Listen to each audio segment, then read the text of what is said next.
What's up, guys? Good morning. It is Jonathan with One Big Impact. So this is a challenge video, and also I just wanted to say for the record, this is going to be a little bit of a chatty video, okay? So we're making videos in between working with clients and stuff like that. As you know, I'm a personal trainer over here at Self-Made Training Facility now. So first of all, I'd like to say this video is based on, do you have to count calories while following Atkins? Now, I get this question a lot, actually.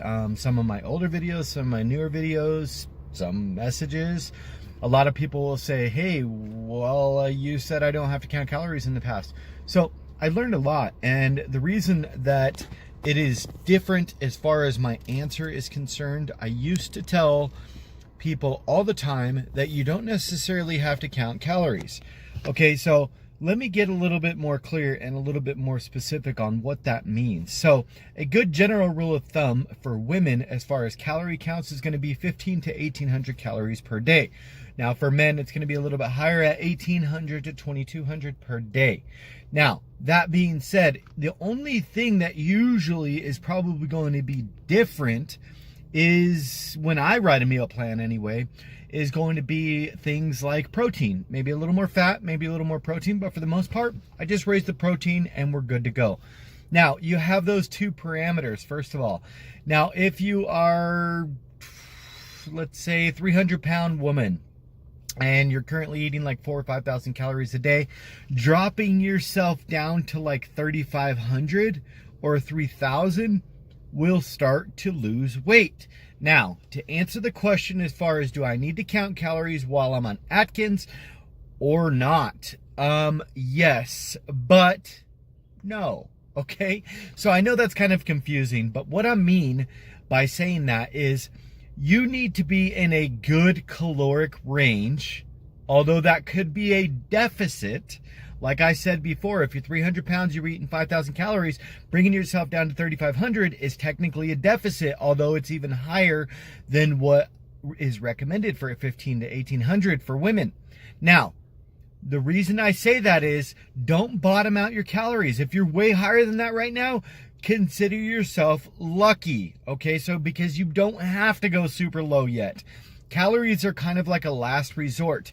Now, that being said, understanding caloric ranges with Atkins is pretty simple, okay? So you're doing like three things. You're getting your foundation vegetables through net carbohydrates, 12 to 15 through veggies, and then a total of like 18 to 22 total, like your ranches, your cheeses, your eggs. All of it should total no more, not net carbs, but regular carbs, 18 to 22. Now you have those, okay? So you would count your calories through those. Then you would go a little bit further, and then you would say, all right, I'm going to get my servings of protein. For women, I probably do about 4 ounces 3 times a day of protein. Depends on what the protein is. And then for men, I do 6 ounces to 8 ounces of protein. Try to do it like 3 times a day.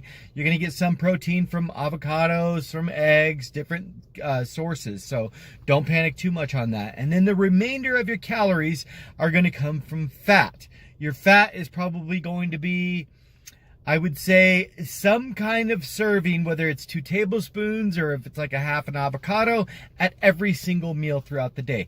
Once you put all those things together, meaning like ranch or a cube of cheese or something like that throughout the day, 4 or 5 times a day, you're going to be within a safe caloric range. So the answer is, do I need to count calories when I'm on Atkins? No, not really. You just set up your meal plan and it falls into a healthy range. Knowing how to create your own meal plan creates your own caloric deficit.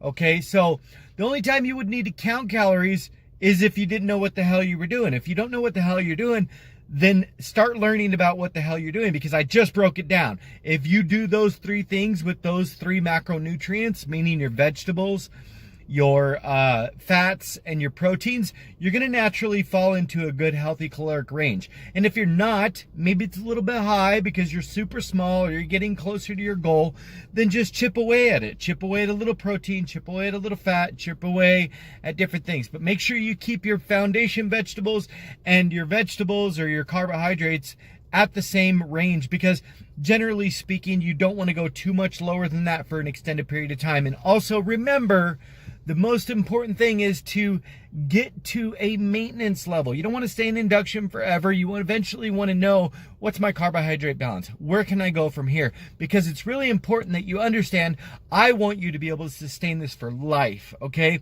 And it doesn't mean you have to eliminate carbs forever. If you're a die-hard low-carber, die-hard Atkins person, fucking do it. That's fine. That's up to you. This is your life. It has nothing to do with me.